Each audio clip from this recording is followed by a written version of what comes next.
So welcome back sa ating channel mga kadiyo. Yuse Claire Castro binatikos ang Senado sa pag-archive ng impeachment ni VP Sara Duterte. Panoorin po natin yung video. In protecting that principle of legal equality. Sa sesyon kahapon, mainit ang pahayag ni SP Cheese Escudero. Tanong niya, talaga bang accountability ang nais ng mga pabor sa impeachment o anti-Duterte lang talaga sila? Ang sagot ni Yuse Castro, okay, basang-basa mo naman si SP Cheese. Since day one din, basang-basa na ba? Hugas ka man. Bilang isa ring abogado, ito ang pananaw ni Palace Press Officer Claire Castro sa pag-archive ng Senate sa impeachment articles laban kay Vice President Sara Duterte. Tingin ko lang, itong mga senador na to,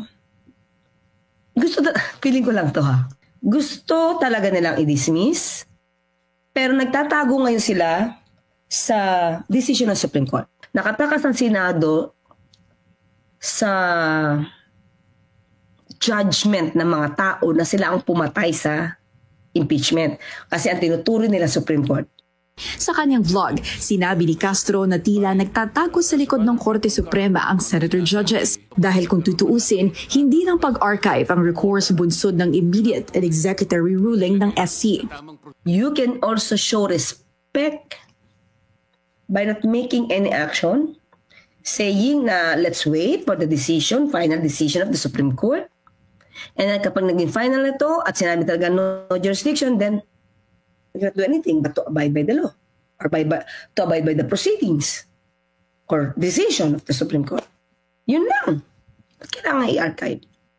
Giit din ni Castro, hindi dahil archive na ay patay na ang impeachment. Isinantabi lang daw ito. Yun nga lang, hawak pa rin ng mayorya ang desisyon kung bubuhayin pa ito.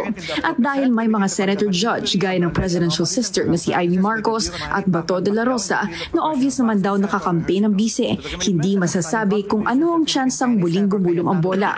At ang buong impeachment case na ito, problema at gastos pa na matagal na raw sanang natapos kung nagsalita lang si VP Sara. Hayaan natin sila dyan. Si Senado, cargo nila yan. Let's just pray na dapat managot, ay managot.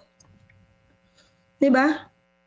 Ironic daw na bukod sa iisang tao ang pinagkakaguluhan ng buong bansa, walang alam ang mga opisina nito kung ano ang nangyari at saan napunta ang 125 million pesos worth of confidential funds.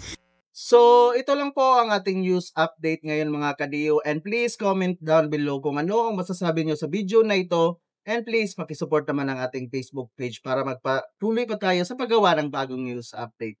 Maraming salamat po at magandang araw.